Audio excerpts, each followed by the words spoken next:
வணக்கம் மக்களே.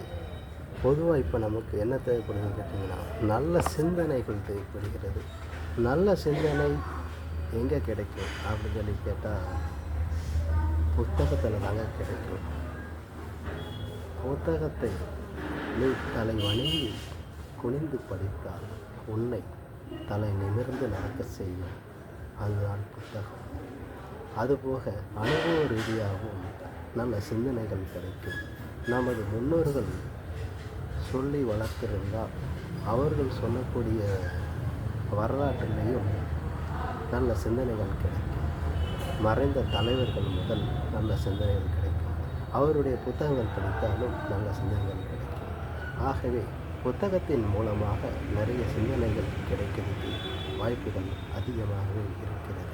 ஆகவே எல்லோரும் படிக்கக்கூடியது புத்தகத்தை கையில் எடுப்போம். ஆக பேனாவையும் கையில் எடுப்போம்.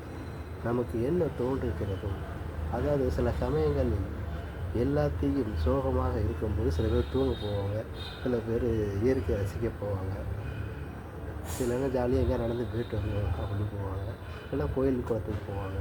நீங்கள் டிஃப்ரெண்ட்டாக ஒரு நோட்டு ஒரு பேனா எடுத்து என்ன தோணுதோ எழுதுங்க, இல்லைன்னா ஏதாவது ஒரு புத்தகத்தை படிங்க. இப்படி படித்தாலே போதும், நிறைய சிந்தனைகள், நல்ல சிந்தனைகள் கிடைக்கும்.